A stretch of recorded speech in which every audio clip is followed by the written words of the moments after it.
One more time, welcome back to Teach English Now.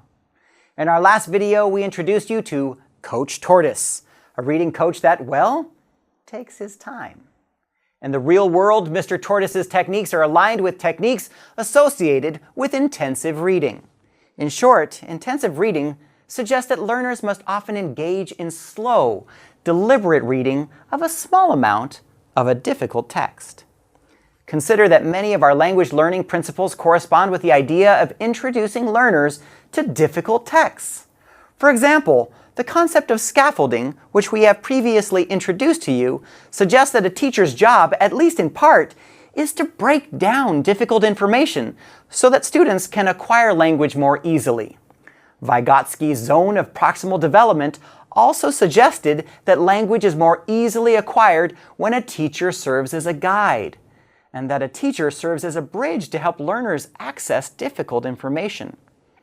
Stephen Krashen's concept of I+1 also suggested that a learner can gain valuable insights into language when given information that is just beyond the learner's reach.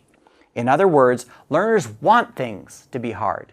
They want to approach texts that are difficult, and intensive reading skills may be a way to accomplish this. For many learners, passion and love of reading comes after having read something difficult and meaningful with a teacher. Slow, tortoise-like techniques allow learners to gain appreciation for difficult meaning, precision, and for a love of language itself. So, what are techniques that might allow you to break down difficult readings for your students?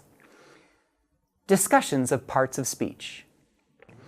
One thing that intensive reading instructors do is pay attention to language in a way that is intensive. This means that a teacher might point out parts of speech to a student, having them look at objects, subjects, and verbs. A teacher might also ask students to identify all the adjectives, adverbs, or prepositional phrases. A teacher might demonstrate a passage that has the use of active or passive phrases. In other words, the teacher is constantly helping students turn their focus to the language itself, in an effort to show learners how language works. Whereas the extensive reading teacher might look at the meaning, the storyline, the main ideas of a text, the intensive reading teacher can turn that focus to look at the details of language. Morphology. Another item of interest to the intensive reading teacher is to have students turn their attention to parts of words themselves. Prefixes, suffixes, bound and unbound morphemes all carry meaning, and an intensive English teacher can give students strategies for learning to identify and understand those meanings. An intensive teacher might, for example, look at what the suffix er means in words like farmer, baker, and teacher, and help students identify or guess at the meaning of such words in context. Intensive language teachers often encourage learners to guess whole meanings from parts, and give them strategies to break down unfamiliar words themselves. Jigsaw. Jigsaw is a common TESOL reading activity. There are many variations, but in a classic jigsaw, a teacher divides a classroom into 4 groups, A, B, C, and D. A reading is also divided into 4, with 1 part for each group. So Group A reads Part A. The students in each group must read and take notes on each part of the reading.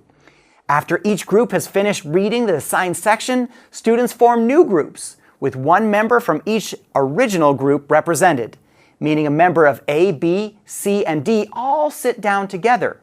Students now report information to the members of the new group, and every student should take notes on each section of the reading.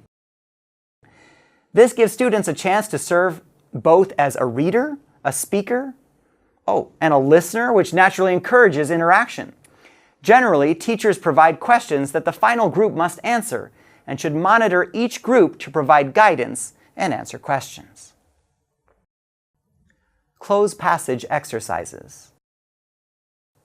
The word close is TESOL jargon meaning fill in the blank or missing information. A closed passage generally has missing words or phrases in the form of a space. Students listen to an audio clip, either recorded or spoken, and attempt to fill in the blank with the missing information.